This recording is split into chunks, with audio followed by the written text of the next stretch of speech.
And when it does, we stop responding from love and we start responding from fear.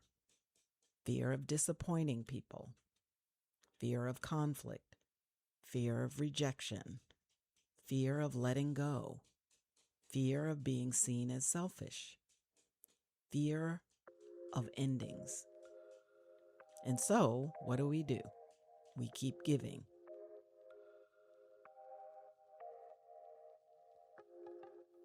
Welcome to the Bounce Back Black Woman podcast. I'm Dell, coach, author, mom, and your sister along this journey of healing, growth, resilience, and living more intentionally. As Black women, we know all too well that life can break our hearts in more ways than one.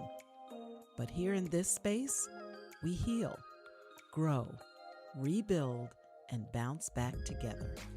Because it's not just you. It's not just me. It's us. Hey there, my friend, and welcome back to Bounce Back Black Woman. Over the last few episodes, you already know that we've been exploring some of the ideas that formed the foundation of my upcoming book, Ruthless Intentionality. We started out by talking about the realities of time and the importance of not taking it for granted. And then we moved into exploring awareness, which I define as the ability to understand ourselves and then extend that understanding to others. And in our last episode, we talked about connection, what it takes to genuinely understand and relate and connect with other people. Because the truth is, meaningful connection requires more than simply just proximity, more than shared experiences, and even more than friendship itself. True connection requires understanding. And once understanding exists, then an important question emerges. How do we respond to what we now understand? How do we respond to our own struggles? How do we respond to the struggles of others? And how do we hold space for people without losing ourselves in the process? And all of that is sort of intertwined, and it makes it even more complicated. I want to simplify it a little bit by moving on to the next part of the conversation, where we'll camp out today. After awareness and connection, I introduce the concept of compassion because understanding is important, but it's what we do with that understanding that matters just as much. So let's be honest. Many women have been taught that compassion means always understanding, always giving, always accommodating, always being patient, always being available, always being the bigger person. And because of that, many of us have spent years believing that real compassion requires endless sacrifice.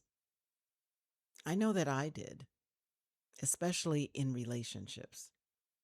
There were times in my life where I overgave, over-tolerated, over-excused, over-understood.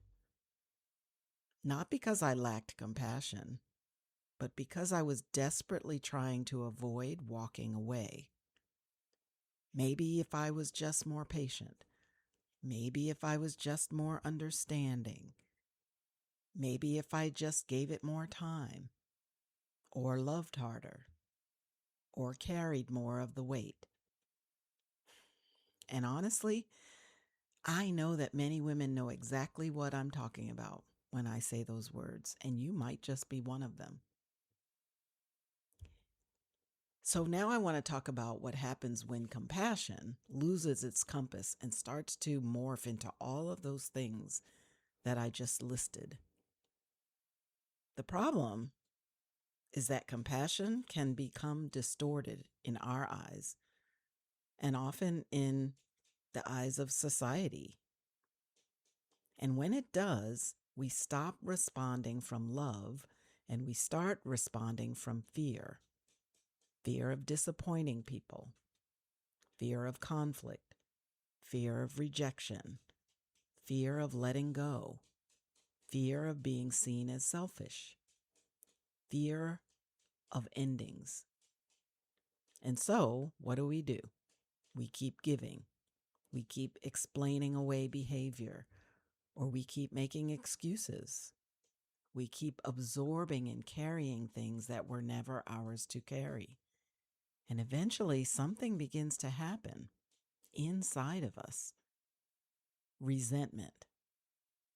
Not because we're bad people, not because we're selfish, but because compassion without boundaries eventually becomes resentment.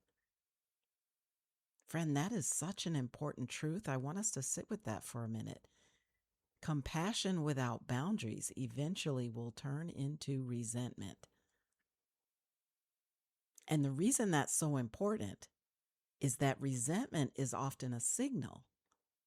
Resentment is a signal that somewhere along the way, we've been abandoning ourselves, and we've chosen to do that. So now I want to shift us a little bit and talk about self-abandonment. I want to say that understanding does not require self-abandonment. Understanding somebody else's pain doesn't require participating in your own pain. It doesn't require you to be in pain alongside of them. You can understand why someone behaves a certain way. You can understand their wounds. You can understand their struggles and their fears and their history. And you can still decide that their behavior is not healthy for you. And that's not cruelty. That's wisdom. That is discernment. That is healthy compassion. Because compassion isn't about pretending harmful behavior is okay. Compassion isn't about sacrificing yourself to save someone else. Compassion isn't about endlessly absorbing the consequences of someone else's choices. Compassion can acknowledge someone else's humanity while still honoring your own. And this is where boundaries become super important. Many people see boundaries as the opposite of compassion. It's either or, but they're not opposites. Boundaries actually protect compassion and help it stay simply compassion. You see, boundaries allow us to care without carrying. Boundaries allow us to love without losing ourselves and support without rescuing. Boundaries are what helps us to understand without enabling. Those are very different, very different. You see, without boundaries, compassion becomes distorted. But with boundaries, compassion stays healthy and admirable. With boundaries, we can continue caring without becoming depleted. And we can continue loving without becoming resentful. And we can continue showing grace without sacrificing truth. Boundaries don't block compassion. I want you to hear that. Boundaries actually preserve your compassion. And honestly, that might be the most important shift of all. You see, you stop rescuing and you start relating. You stop absorbing and you start responding. You stop giving endlessly and begin giving intentionally. And that, my friend, is maturity. That's wisdom. That's healthy compassion. Because healthy compassion recognizes something that many of us spend too many years learning. You cannot heal for someone else. You cannot do the growing for someone else. You cannot make the changes for someone else. and you can't carry them into a healthier future. They have their own work to do, and you have yours. And compassion is what allows both realities to coexist. And that, my friend, is powerful. When you come to that understanding and realization and acceptance, that is powerful. One of my favorite examples of compassion comes from Jesus. Throughout Scripture, Jesus consistently showed compassion, but he also maintained boundaries. He cared deeply. He loved deeply. He served deeply. And yet he still withdrew to pray. He still stepped away from the crowds. He still said no.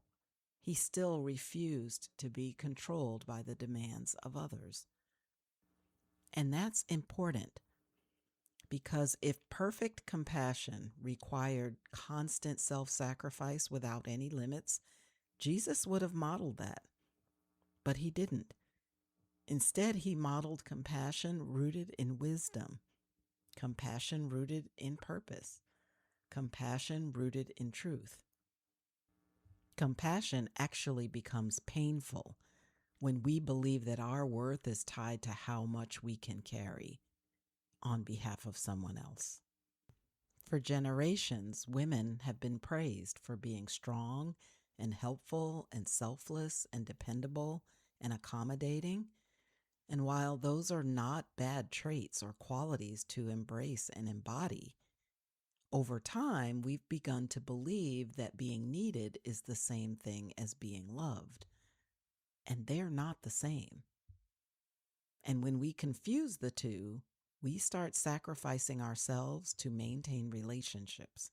And that becomes exhausting.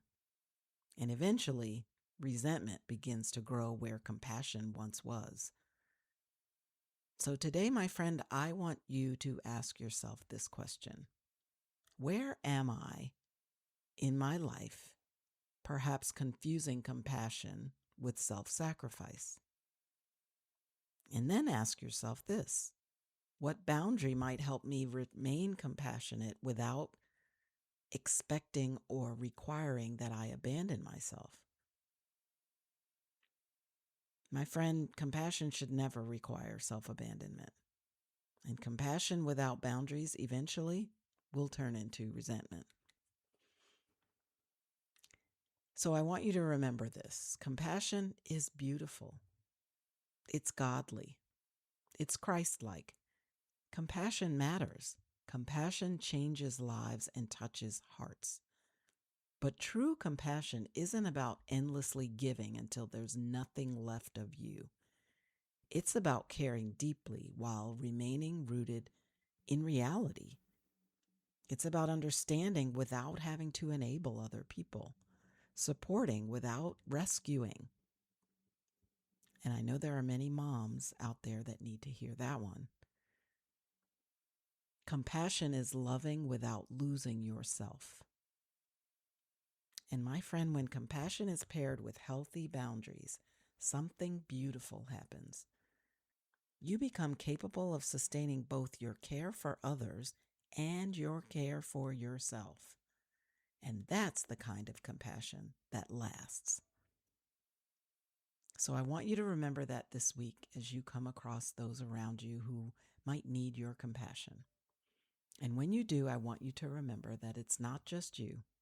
It's not just me. It's us. And I'll see you in the next episode. Well, that's it for today, my friend. I really hope this episode inspired, encouraged, or just plain comforted you. If so, please share it with a friend who might be struggling in her own healing journey.